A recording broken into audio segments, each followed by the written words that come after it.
Welcome to the Master Your Roles podcast. This show will teach you, the entrepreneur, the time management skills you need to be joyful, productive, and fulfilled in all areas of life. I'm your host, Scott Snow. As you might guess, Jaws is my all-time favorite movie. I thought it might be fun to use it as a vehicle to explore some of the challenges and solutions related to personal productivity that affect all busy entrepreneurs. So get out your popcorn, dim the lights, get your feet out of the water, and board the Orca to set sail to Amity Island to learn 12 nifty tips about personal productivity. Number 1, prepare constantly. When the town of Amity realizes it has a big problem, our favorite fisherman, Quint, makes a memorable sales presentation. I even memorized it at one point. My sons used to quiz me on it. They would hold the script and see how far I could get with the monologue. Y'all know me, know how I earn a living. I always found it impressive that Quint came in very prepared. He was very sure in himself, and he actually charged over 3 times what Mrs. Kintner was going to charge for someone to catch that shark. So he was confident, he had a plan, he told them exactly what the problem was, and he told them why they needed to hire him, the ramifications for the town and having them lose all their money for the season. We also have to get in the habit of having our plan together. And I suggest every night before bed, create your little battle plan. What are some of the key outcomes that you want for the next day? What are some of the possible obstacles? I also like to print out a 7-day empty grid and jot down the main appointments and things you have during the week so you can start to see those gaps in the week. Times during the day and the week that you can target to get some stuff done. Also, it's nice to have a list of to-do actions with you at all times, because you never know when you can knock out a few. If you're waiting for car repairs or an appointment goes longer than expected. In fact, usually when I go for a tire rotation or any kind of car work done, I usually bring about 6 or 7 hours of work in my bag. And I always find myself disappointed when they go, okay, Mr. Snow, your car is ready. So be prepared. Number 2, you can't stay under with 3 barrels. Of course, this is the famous scene in the movie when they're tracking the shark and they tag it with 3 barrels and it's going under the water with 3 barrels. And of course, it's really hard to swim underwater with a barrel. So how many barrels are you bringing underwater with you at any given time? Of course, I like to think in terms of roles. So perhaps you need to shed some of your roles, at least your focus. Focus on one role at a time so you can be fully present and bring all of your important attributes to that role.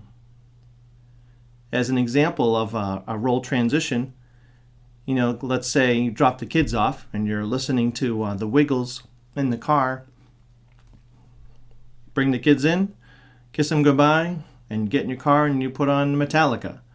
Or you switch on, it's literally a switch of a button and I feel like I'm moving on to the next focus. Of course, I don't forget that I'm a dad. I'm always a dad. Think about those transitions that you have throughout the day. The example I use in my workshop is of a Marine Corps drill sergeant.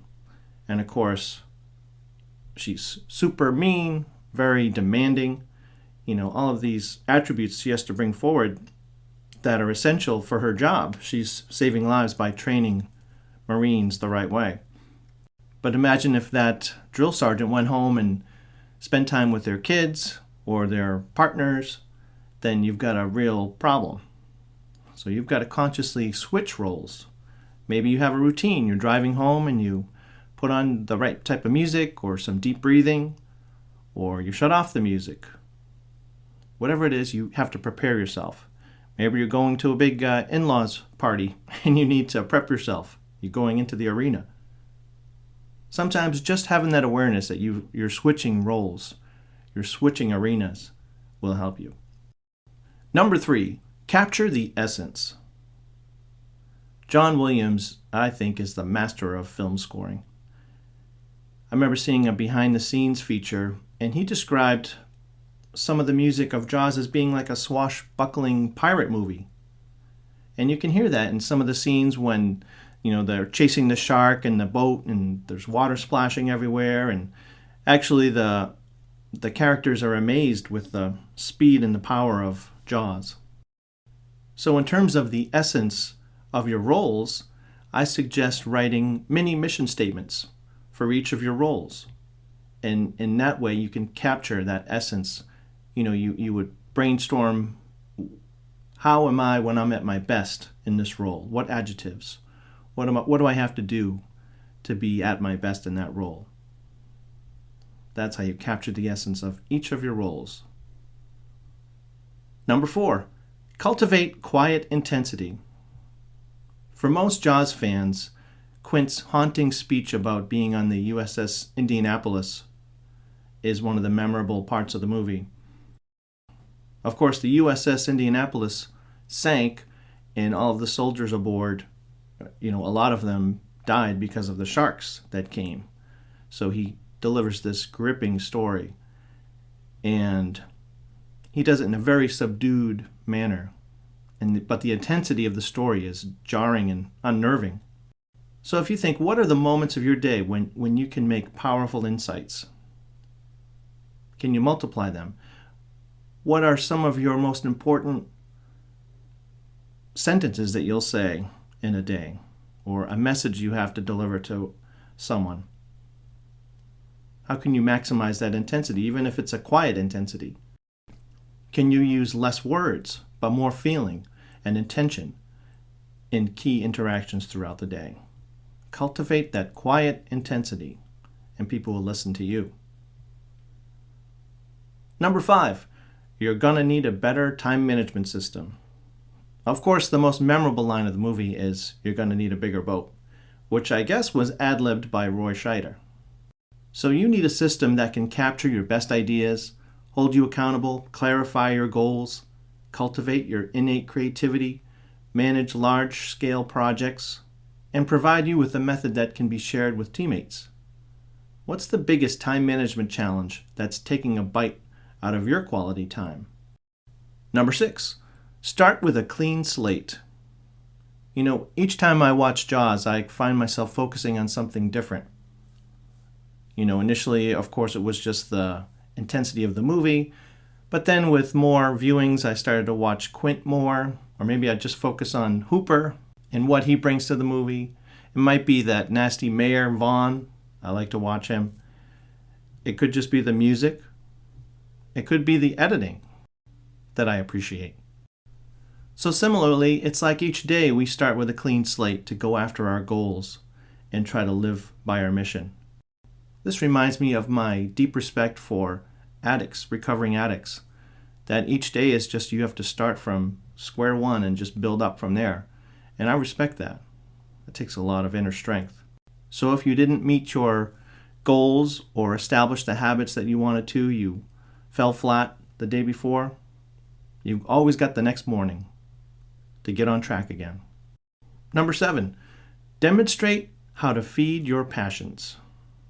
It's so crucial to have passions, hobbies, and interests. And having kids, I like to be that model of demonstrating how you can be passionate about something specific for a long period of time. And they know that I love Jaws. And I kind of make it fun. Like I mentioned before, we had a time where they were quizzing me on some of the monologues, and I was trying to act the whole part without messing up a word, and they would check me. They've done some acting and recorded some scenes for like my birthday present. And I think it's really positive to be able to have that sustained interest in one thing. Just go deep on it. We just had Christmas, and even though I'm 49 years old, my mother still asks me for a Christmas list. So, of course, I give her a very detailed, extensive list. And I don't think it's because I'm being selfish, but I have a lot of passions. I have a lot of interests. And being specific is a lot better than getting, a skin-tight sweater. I'm always surprised when you ask someone, what do you like? What do you want? And they seem to have no idea. I think that's in part why we have so many students, high school students and college students that really have no idea what they want to do. I think it's crucial to develop those passions, hobbies, and interests. But it takes time, it takes investment. You got to go deep on those things. And I think an important part is to try on different things and pretend that you're going to go all in with that thing. Maybe now you're interested and you want to be a nurse or you want to be an astronaut. Go full in and go, that's 100% what I'm doing right now. And I think that approach helps you get to the resolution of it quicker. If you go deep on it, then you're going to find, well, yeah, I don't like that. I like this part of that occupation, but I don't like this other part. For the last 6 or 7 years, I've been refining this time management business, and I must have gone through 60 or 70 different business names and domains that, I get the idea and go, oh, this is a perfect idea for the name of the company and the website, and then I go and purchase it right away. I even get business cards made, and I just go full out, and then 2 months later I get something better. That's fine. That's part of the process. Number 8, don't skimp on the details. If you notice, in pretty much all of Spielberg's movies, he has a lot of details, and they really affect your emotional involvement with the movie. In Jaws, I think of the first couple tiny, quiet little clicks of the fishing reel of Quint's fishing for the shark. You hear that first couple clicks. You see the little struggle of the line in the water. Just a little tiny tug. Or in Jurassic Park, where you see the little, the cup of water with the little water wave in it because of the footstep of the dinosaur coming. Also, you hear the slippery squeal of shoes on the wet dock when that guy is trying to climb out of the water before Jaws gets him. Also, just seeing, there's a part when I think it's Hooper, goes on the side of the boat and he's walking on the side of the rail on the boat to get to the back of the boat, and he's slipping almost, and you're like, whoa, don't slip. So you can apply that same sensory detail with all of your writing, your journal writing, your sales copy. Be specific, put in those details. In your social media posts, put in those 5 sensory items, and that will come alive for your prospects and your clients. Read great authors. I've been into Game of Thrones, and man, that guy's writing, you can literally hear the squeals of the wagon wheels and the horses neighing and the biting cold of the winter and the taste of sweet honey wine, the clash of swords. You really feel like you're there. Number 9, remain flexible. Be ready to change course if need be throughout your day. As I develop my time management system, I found more and more that I'm focusing more on getting the vision right, getting the big picture right, getting your whys right. And then everything else is just being in the moment and maximizing all of those events, as opposed to, having categories where you're going to list your top outcomes for the day. I find that life goes too fast. You've got to have the important stuff and then just go with it for the rest of your day. In the movie Jaws, they have a hard time with the shark, and then Quint just decides, well, Hooper, what exactly can you do with these things of yours, your shark cage equipment and your poison dart? So he was remaining flexible. He said, all right, well, plan A didn't work. Now we're going on to Hooper. Number 10, exercise empathy. In the movie, they have that nice moment where they're singing, show me the way to go home. And they're having some food, and they're sharing stories, and they're comparing scars. So they're getting in tune with one another. They're listening to one another. They're letting their guard down. And entrepreneurs are leaders. You have to have empathy for that great communication. Listening skills are so key to getting new customers and building relationships. I've been to so many networking events, and I find that a good percentage of people I speak with seem to never reach the point where they ask me anything about what I'm doing. And they're very happy to just keep gabbing away with what they're doing. So they don't have this sense of this ping pong back and forth that a good conversation should have. And of course, our young, with the added exposure of screen time and technology, they're losing those social skills of how to work a room, to be able to present to a bunch of decision makers perhaps and know who in the room is not really paying attention, who is following you big time, who has questions about what maybe they like what you're saying, but they have some reserved questions. You've got to pick up on that stuff. And since I'm a music therapist and I do music groups, this is an excellent way to work on those skills because I'm constantly scanning the entire group while I'm singing and leading the group. I might be doing an Elvis song for older adults with disabilities, and I'm watching everywhere. How is the staff helping? How are they reacting? How are the individuals reacting in the group? Who's into it? Who needs more support?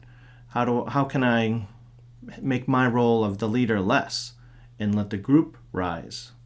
So really work those empathy skills. Number 11, performance.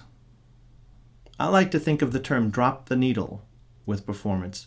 And that to me is from when I went to college for music. We used to have a jazz professor that would just drop the needle of a record and you would have to write down the artist that you heard just by hearing their improvisation. So I think of drop the needle as being total silence 1 second, and then in the next moment, total performance engagement. Because when you drop the needle on a record, it's silent and then you're full on.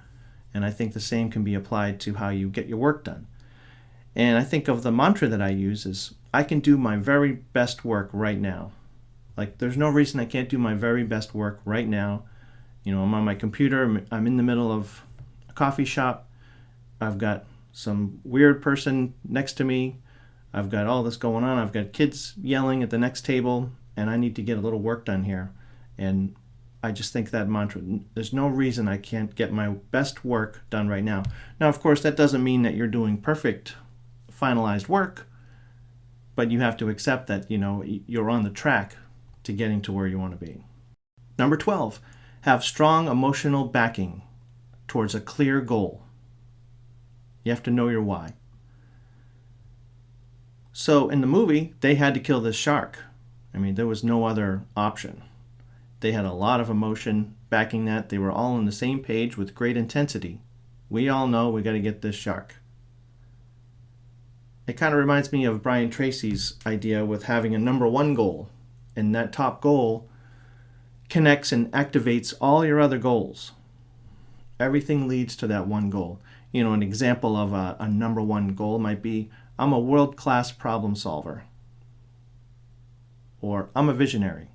So think about your number one goal. What's the biggest goal that you have, and how can all of your other goals contribute to it? Well, we made it back to shore safely. Here's a quick review of the 12 lessons that we learned today related to the movie Jaws. Number 1, prepare constantly. 2, you can't stay under with 3 barrels. 3, capture the essence. 4, cultivate quiet intensity. 5, you're going to need a better time management system. 6, start with a clean slate every day. 7, demonstrate how to feed your passions. 8, don't skimp on the details. 9, remain flexible. 10, exercise your empathy. 11, drop the needle and perform. Think of that mantra, there's no reason I can't do my best work right now. And 12, have a strong emotion backing a clear goal. Know your why. And think of that number one overarching goal that you have. Remember, you are meant to do great things. And Master Your Roles can give you the skills you need to do them. We offer workshops, seminars, and coaching. We'd love to work with your team to help you with work-life balance, time management, and prioritization, in addition to other challenges you may have related to personal productivity. For more information, visit our website, masteryourroles.com. And remember, although it wasn't safe to swim at Amity Island, even though Mayor Vaughn said so, it's always safe to listen to the Master Your Roles podcast. Until next time.